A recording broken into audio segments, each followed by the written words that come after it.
I want to acknowledge Jim Kwik. I always feel so honored to be on stage after Jim, because Jim has like been on the biggest stages and he's got such a gentle brilliance, and then he got you all rocking and papering. He was my warm-up band, so. Here's the intention today. I haven't been on stage in 3 years, so I am philosophically ripe, and I'm going to throw down today, so you might want to take some notes. We'll try and get you out of here in time for the rap festival that's happening. I was there yesterday. Clothing is optional. And the intention is to have you remember who you are. So we'll deal with your place in the quantum entanglement and get you out of here in time for some Netflix and chill. And I know that today is about being a change maker, but I want to kind of graffiti that and talk about maybe inspiring you, inviting you to stop trying to change yourself. Because nothing changes until you accept it. Nothing changes until you accept it. That's the kind of the quantum paradox here. So radical, deep self-acceptance, that's the left path that Martell was talking about, left. And that's the power move in the self-help space. Because this space, I've been in this industry for a while, it's heavy on the change, and it's lacking on the self-acceptance, which is why we have a lot of selfies, excessive amount of selfies, and I think we're lacking on the soul. So let's talk about self and identity. So who here identifies as an introvert? Yeah, introverts are kind of like, I am, but I don't want to tell you about it. Mm-hmm. Extroverts. Yeah. Can always count on you. Yeah. Who identifies as Canadian? But it ain't what it used to be. Yeah. Who sees themselves as an entrepreneur? Yeah. Atheist. Yeah. Oh, stern. That was a stern yes. Yes. Okay. It's all conditioning. All those labels are part of a social program that we've bought into about what motherhood should look like, and fatherhood, and relationships, and what it means to be an entrepreneur. And that's all that stuff lives in the subconscious. So becoming a change maker, waking up, becoming more conscious, begins with looking at that social programming. And you have to have the willingness to accept what's happening in your psyche, to really live an as-is life.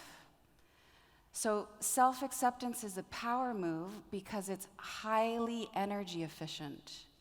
You look at all the energy that you output when you are resisting what's happening, when you're not loving who you are, when you're pushing against your fear, when you're criticizing yourself for your neuroses and your obsessions, when you're criticizing the other people and you're building on the grievances. You think about all that energy you put out with judgment.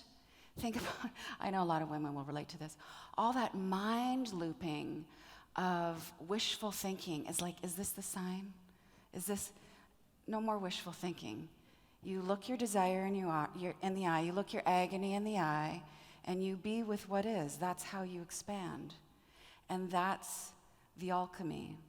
And there's a bit of a sequence to this. So radical self-acceptance begins with tolerance. And I think we can all agree, tolerance is better than being intolerant, but it's that state of mind where we agree to disagree.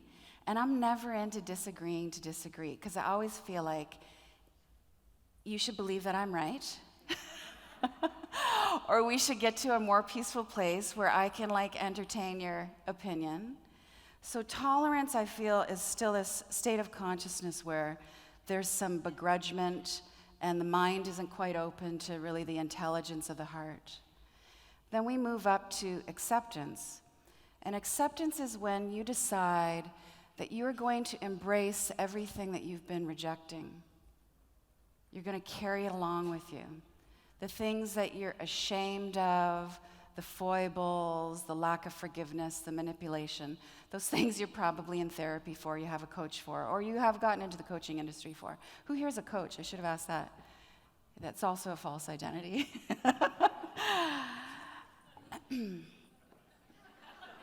By the way, I have a coaching program, 400 of you around the world, yeah. When we stop the resistance, then we can move into reverence. And this is where we really start to pick up stride and raise our consciousness. So reverence is, the actual definition is, it's wonder and awe tinged with respect. It's now one of my favorite words, wonder and awe tinged with respect. So think about one thing that you have a hard time accepting about yourself. For me, it's who I become when I go through airport security, which I was reminded of on my way here. And my man and I we're fairly new, we've been together for about 18 months, and I know he's thinking like, you turn into Beowulf at the airport. And there's a lot of shame for me and like how I rebel in certain authority systems. If someone wants to remind me, we can talk about authority issues later. We're going to do a bit of Q&A before we wrap. And the reverence is, the acceptance is, this is a part of myself that I have to stop pushing away. I can't shame myself for this. The self-judgment isn't going to help me heal this part of myself where, I'm all love and light until you fuck with my essential oils.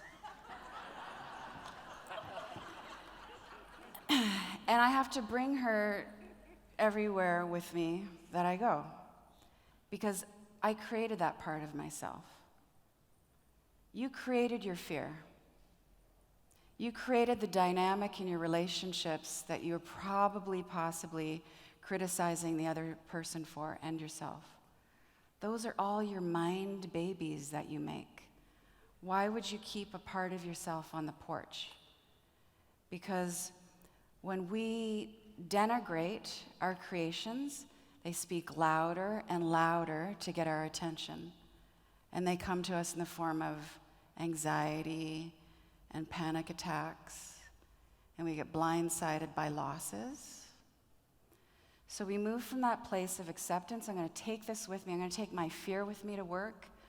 I'm going to take my anxiety with me wherever I go. And then I move into reverence. So imagine if you could have a wonder, an awe-tinged, wonderful, respectful conversation with your anxiety. What would you say if you practice loving kindness with your anxious self? What would the conversation go like? What if you practice loving kindness with what you're ashamed of the most? Alchemy, transformation. What if you practice loving kindness, had a reverent conversation with your doubt? What's the function of doubt? The function of doubt is to double down on your faith. There's lots to be grateful for when you're doubtful. When you move into reverence, so I'll use my Beowulf side again. I can continue to criticize that part of myself. I feel, and it's obviously not the best part of myself when I'm throwing the Ziploc bag and arguing about 3 centimeters in my hair product. Or I can actually engage in a friendly conversation with that part of myself that I've been pushing aside and doesn't look very self-helpy and doesn't look very change maker for years. And for me, that conversation is, underneath that fury that gets unlocked in me, usually in customer service situations, is my commitment to truth. And so every time it happens less and less.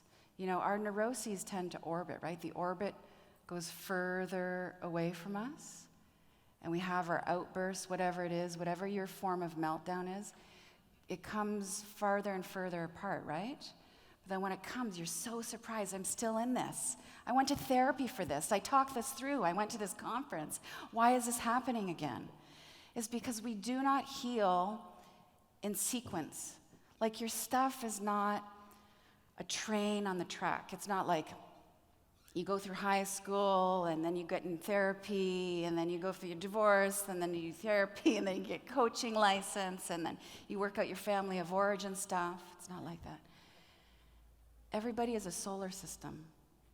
And you create one change in an area of your life, and it changes another part of your life and another part of your psyche.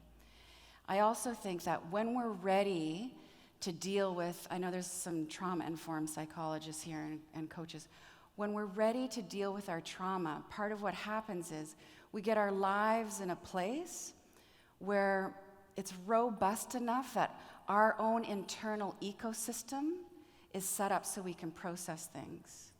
So it's like you got a job so you can have your breakdown, and you've got some money in the bank so you can melt, fall apart for a few months, right? You have a solid relationship so that you can fall apart.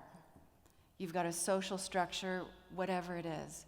But what happens, especially for a lot of people in the personal development space, is when those reckonings come, those dark nights of the soul, we criticize ourselves for really what is the hero's journey. But I think what happens is we've done enough work to create systems that allow us to really be reborn. And that will only happen, I mean, the other side of that really is the deepest, most profound self-acceptance. And that's the bridge from the small self to the higher self. And this is the problem with our industry, is we spend so much time focusing on changing the small self, on buttressing our identities, on trying to get clearer. You know, all the personality tests, I'm done. Knowing that I'm a 4 on the Enneagram has not created any quantum leaps in my life. It doesn't matter that I have a lot of planets in Virgo and some Gemini. It actually doesn't help me know who I am on a soul level. It's useful on a knowledge level. It's useful sometimes in team building and personality stuff. But if you really want to play the game of divinity, of moving from identifying as your wounded self to becoming the healer, identifying as your true nature, your God self, your Buddha nature, the Christ consciousness, then you start to let the personality stuff go. And that's when you really remember who you really are. So there's some ways to remember who you are.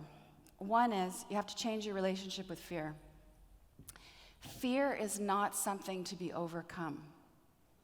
Part of our culture is that we're going to crush it, we're going to hack it. I like to talk to the person who came up with life hacking as a brand.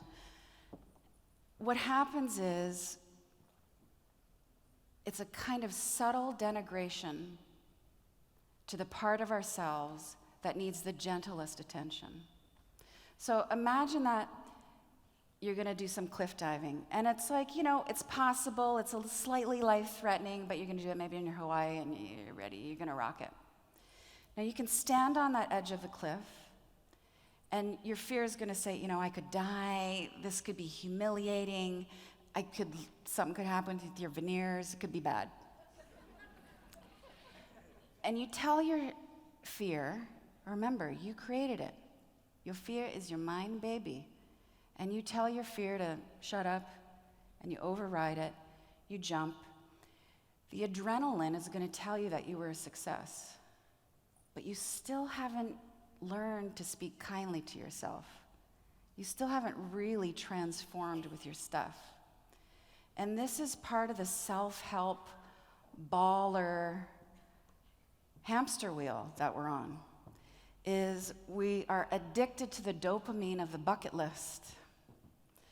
And we keep achieving because it's all doable. I mean, Jim just showed you how to do it. Jim just showed you how you can pull anything off. I mean, I can speak more metaphysically about it. Manifestation is a science that anybody can use. You come up with a vision. You feel that vision. I've got things to say about having a heart-centered vision and burning your bucket list, and you feed that vision every day. You just see it, you think it'll inform your behavior, you're going to attract that eventually.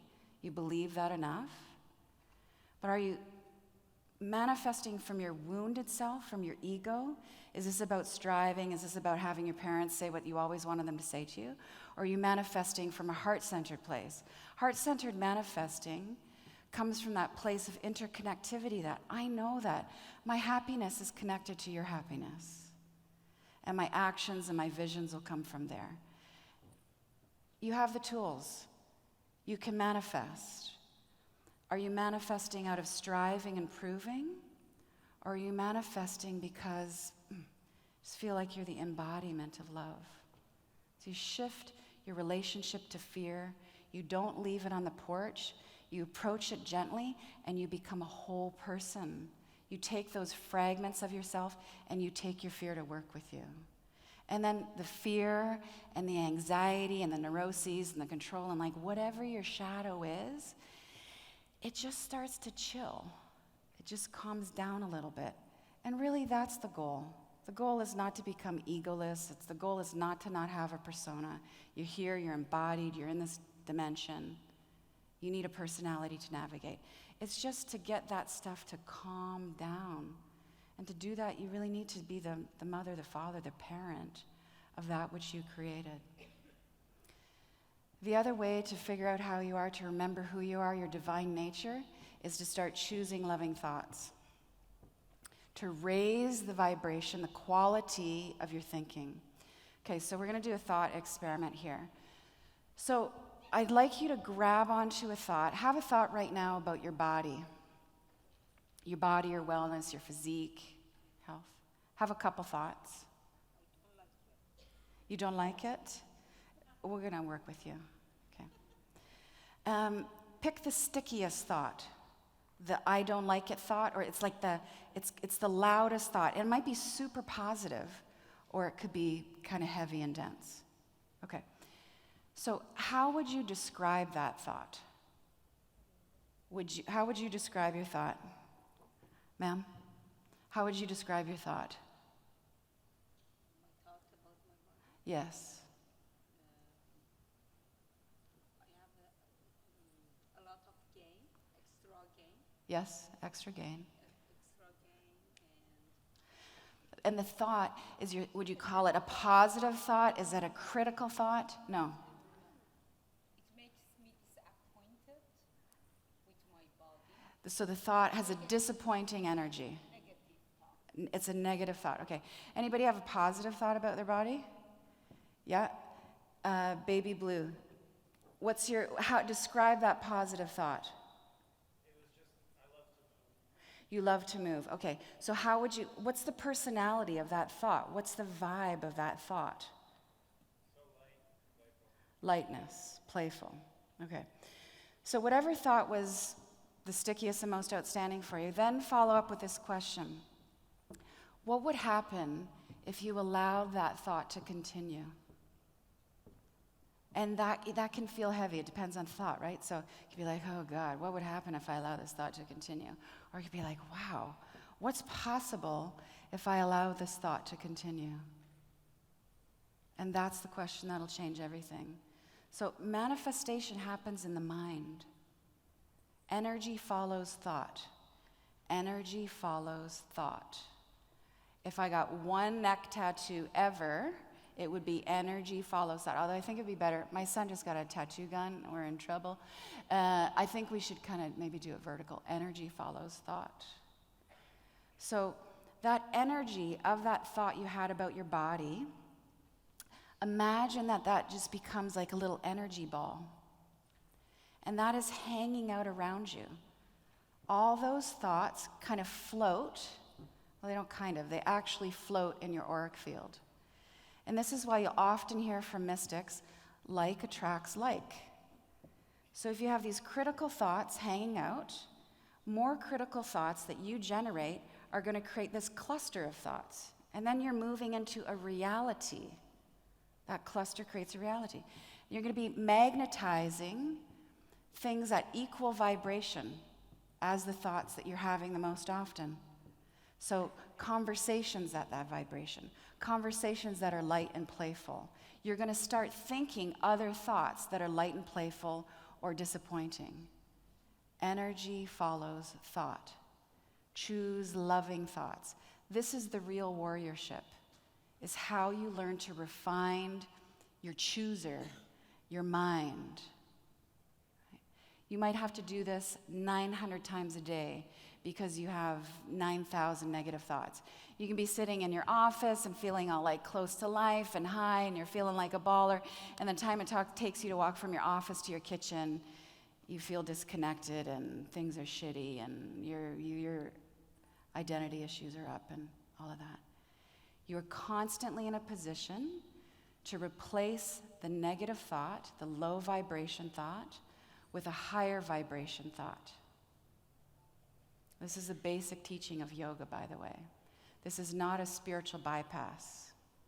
So a spiritual bypass says, I'm having a negative thought, but everything's okay. It's all going to work out. I'm going to get what's on my bucket list. Choosing a loving thought is you moving into a state of having a creative relationship with your thinking. You are the parent of your thoughts. You are engaging your free will on behalf of the life that you want to live. And one of the characteristics of a loving thought is that you have to believe it. So let's continue to use body as an example. You might not be able to believe the loving thought that you can heal, let's say. But can you believe that other people heal all the time? So you could feel your physical doubt, your physical agony, and you could think to yourself, you choose the loving thought, people heal all the time. And the next day, this seeped into your psyche more, maybe that loving thought gets closer to you and gets a little more believable. I have the capacity to heal. And the next day, you see, all these little cluster, the thoughts, the little energy balls in your field are starting to cluster, and you start to pick up momentum. When we win, we keep winning. When we stay in love, we keep expanding in love. And then maybe your next loving thought is, I am healing. And then maybe the next loving thought is, I heal. I heal myself. I heal others. Loving thoughts have no rebellion in them. They come from the heart. They don't come from the ego. So you see this a lot in our space with body positivity, where it's got this, we're all in this affirmative, like, I am so gorgeous. I am beautiful. I love myself. And you can feel under there's a little bit of fuck you in that. So you can stand in your heart and say, I am love. I am gorgeous. It's very energy efficient. Self-acceptance. There's no striving there. There's no pushback. There's nothing to prove. The other way to remember who you are is to desire higher. So my life and my career has been based on one question, for a long time, almost a decade, which is, how do I want to feel? And I realized, and I built a lot on that. I built a business and things got global. And I realized that even in my challenges and in my dark nights, and even just on a crappy day, I still felt closer to something bigger than myself. I still was in touch with purposefulness. I felt close to spirit. I could still be useful to my friends. I mean, really, most of my spirituality is expressed through relationships. So I know, like, dark day, and I could still bring some healing and some light to a friend. And it started to occur to me that how I felt, how do I want to feel, was not the end game of being whole, of making a contribution, of being a conscious person. And the question shifted for me to, what do I want to embody? So what do you want to embody? What do you want to be all the time, no matter what? All the time, that you are untriggerable, that you are consistent. And I can tell you that whatever it is that you want to embody, if you want that consistency, it's probably not a feeling. Feelings come and feelings go. You are the sky. You are vast. You are not your emotions. All the emotions come from the lower chakra system, right? Embodiment is about being a state of consciousness. Like, love is not a feeling. Love is not an emotion. Love is a higher vibration. You want to speak love. You want to eat love. You want to text with love. You want to lead with love. That's embodiment. That's what it is to be whole. So you love the unloved parts of yourself, and you have reverence for the unloved parts in other people. Can you imagine what this would do to our planet right now? These times of division and polarization? All the healing begins within. Until we're reverent with our own shadow self, all this division is only going to continue. I mean, now it's today. What do you think of the Queen? What's it going to be tomorrow? Like, every topic, every news alert, every new event that we're hearing about is just, it's becoming an excuse for more division, not togetherness. We're arguing. Especially living in this online space, we're arguing about everything. And that's people's individual unhealed issues coming up, and we're taking it out on each other. So desiring higher and moving from, ego-centered desires to heart-centered desires gets really tricky in terms of being of service in the world. So I have a question for you. Who told you that you need to save the world? I never sell from stage, but by the way, October 11th, How to Be Loving. Here we go. To heal the world, heal yourself. We're conditioned to believe that we have to work on fixing everything outside of us to make life more workable. What if that's just another fabrication of the ego?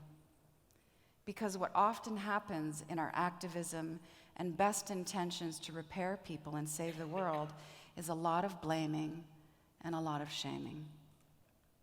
We waste heaps of energy policing other people's behavior. This, by the way, is the root of cancel culture. But the higher self has a message for you. Check yourself. How does this perspective sit with those of us who are all fired up about all things political that are so very personal?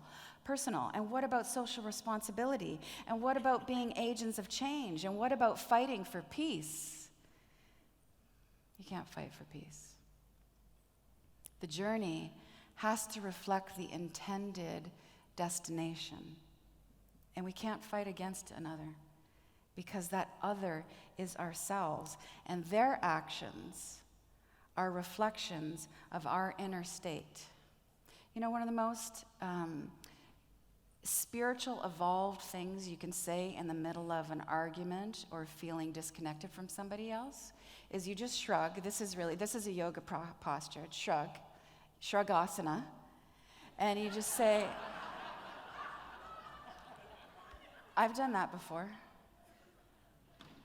That's it. Whatever you're judging about them, maybe you did it 10 years ago and you're enlightened now, but I've done that before. That's how to be loving. The socially responsible path is to heal ourselves of whatever is raging within us, to become untriggerable, to be steady in all storms, loving everyone and all that arises. Imagine if you and I and our neighbors and our colleagues and the teachers and the CEOs and the parents and the so-called prime ministers and everyone everywhere worked on healing their very own selves. It would be love anarchy. Wars would end. Cults would collapse. Big pharma would go bankrupt. Advertising agencies would have bake sales. This is what I want us to get for tomorrow, because you're going to hear a lot of expertise.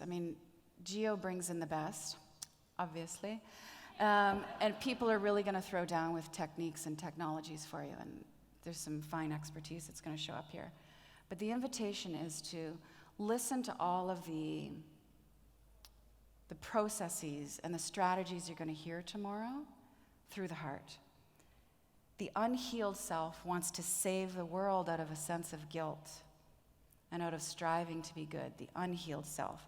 It sees service as a means to feeling accepted and more worthy. And this is very shadowy territory where the virtue, those higher energies, can turn into vice. So we can volunteer at a soup kitchen because we think it's going to earn us divine favor with God, or it's going to be good publicity. Or we can volunteer at a soup kitchen because we feel connected to humanity. That's my brother. And these children could be mine. And that could be me. And this is us. The small self wants to save the world to feel bigger. And that is shadow service. And the heart wants to heal the world because it needs healing. And that is soul service. Thanks.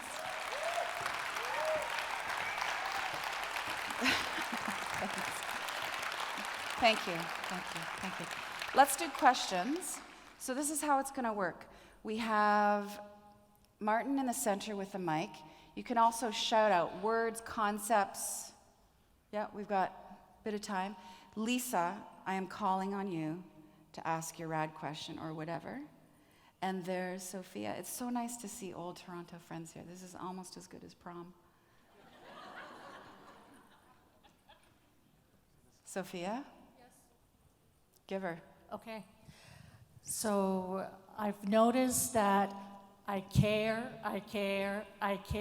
and then I don't fucking care anymore. Yeah. Is this a problem? Sounds a little problematic to me.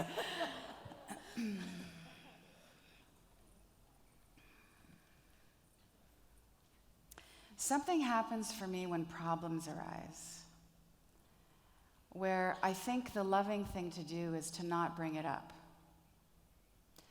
And so, and this is like personal, this is my own, pathology and neuroses and stuff. And so it builds and it builds and it builds because I think I'm being loving by letting it build. And then there's this kind of little feline reaction at the airport. I think the more gentle we are with ourselves and the more rest that we get, everybody in this room needs rest. These are unprecedented times of change. We are getting information from hundreds of sources every day, and we are being programmed by negative messaging 24/7. Wake up and pay attention to what you ingest, to what you're feeding your mind messaging, right? So I think we need the rest, and for me, when the rest happens, then I'm quicker to be like, oh, we just want to tweak it this way. I want to have this conversation. I want to have this tone. So I don't let things build anymore. But I think rest is the key. And this goes back to my question. It's like, I think it's really good to analyze why we think we need to be of service. But let me talk about compassion, because what you're really talking about is compassion fatigue, yeah? And somebody else here earlier asked me to speak about compassion today. Compassion is mercy, combined with oneness awareness, combined with loving kindness. So mercy is when you and dude commit the same crime and you hope he gets a lesser sentence than you. Mercy is you walking through the world knowing how hard and challenging it has been for you, and you pray that it won't be as hard and challenging for other people. That's mercy. Oneness awareness is just entertaining the idea that we all come from the same source. And then loving kindness it's actually just a beautiful, simple Buddhist term. And the definition behind that is warm friendliness towards everything. So I think when we can practice compassion with ourselves, we'll be more compassionate with other people. And we only heal in community. We don't heal alone, right, Neil? Yes, yeah. So when you can't carry on, Sophia, we got you. I've had insomnia for 4 years. Yes. So I think I need to sleep with a lot of people. Well, there's a festival. Just wear your thongs, sister. That's all you need. Nice job. Okay. Next. Hi. I loved what you said about the energy efficiency and letting be with what is unconditionally. This is my translation of it. So it can transmute and transform. Is that right? Yes. And the question I have for you is the switch or the transformation in the approach you went through of how do I want to feel versus what I want to What do I want to embody? So I, in my personal life and in my coaching, I focus a lot on how do I want to feel, like pre-paving how I want to feel, and I found it puts me into a state of what I want to embody. And I would love it if you can talk maybe a little bit about that, the embodiment, and how you came to it. Or, So the what do I want to feel question is developmental. It's like you get to a point in your growth where that is going to take you to your next edge. It's amazing. I've had thousands of conversations now, mostly with women who have lived the majority of their young adult into early adult lives not thinking that their feelings matter. They're in a constant state of repression, suppression, oppression, right? It's just like, no, your feelings are the heart of the matter. And so this is be really clear. I mean, this is meta. And by meta, I not mean Facebook locking into rooms and losing your lives. I mean meta, M-E-T-T-A. The meta is that feeling happens in the subconscious level. We are programmed about how to feel angry. What should we be angry at? And what does anger look like? That's all eons of conditioning. We are programmed to think about what happiness should look like and feel like. It's great to master that watery emotional stuff. Spirit is speaking through us. You feel good, move this way. You feel bad, you move this way. But it's not the final point. The final point is you want to be able to be masterful and loving and feel connected no matter what. This is excellent. This is the real excellence of being human, right? You want to be wholly in this suitcase called a life. Yeah. So embodiment is about consistency of a higher state of being, and how we get there is through all the tools that we know that we have. We meditate, we contemplate, we eat clean, we be in community, we set the intention to love, and the soul will guide us to be those things in all that we do. Yeah, thank you. Thank you. I think what you just said, being in connection, it just clicked for me, like the embodiment of being connected no matter what. So if I'm in my anger, but I am connected, Yes. I can be compassionate with that. You're always turning to source for your information. I mean, do you want to get your spiritual counselor from an influencer on Instagram, or would you rather get it from that which is breathing you, from something that is greater than yourself? Yeah. Turn to source. It's the best advice. Lisa. This is a complete honor. And the question has kind of been ruminating in my mind for weeks, as I know that we are going to be here together. But how has your relationship with your son changed as you've embodied this work as an OG in this field? As an original gangster in the field, that doesn't make me feel old at all, Lisa. Sorry. My son's here today. Yeah, so it's really cool that you asked that question. How is I don't think my relationship with my son has changed. I think I've been, I abide in love. I feel that my family's here today and my man's here today, so this is extra juicy. I feel that, I'm on the planet for a couple of reasons. To heal myself and then maybe help a couple other people do the same. And I'm here I always felt that I was here to be with a beloved, yeah? And to support my son's creativity. And that's it. If I can get a B+ on those, I'm gonna die happy. My relationship with my son is, I have to have reverence for who he is. That's it all the time. I know he's like, he's about to turn 19 and he's like got all that spice in him now, and it's just like, it's really, my parenting philosophy is the Khalil Gibran way, which is your children are from you, but they are not of you. And it's like you have to be the bow that launches the arrow.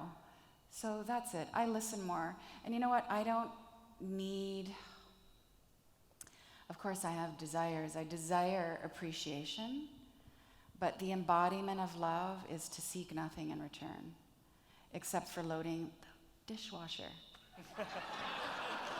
Yeah. Yeah, thanks. Okay. All right, so tomorrow when you take on all the guidance, you're going to listen with love. And the intention is to remember who you are. To remember who you are. That you are genius. That you are luminous.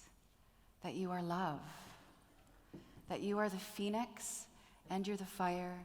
You are the idea and you're the glory. You're the truth and you're the story. You are the phenomenon that has been taken for granted. So if I can, let me restore your faith, because you're not what you've been told. You're not what business or religion or the business of religion has sold. You're the game changer. You're not the game. You're not your title.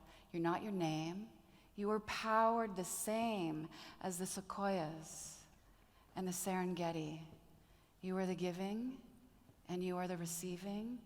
You are what comes on the other side of grieving. Nectar, nebula, blossoming, bliss, the beloved. So stand faithful when you walk into the room, and there'll be no confusion. You always come bearing the solution. So remember who you are. When you're in your kitchen, and you're cooking up your opinions,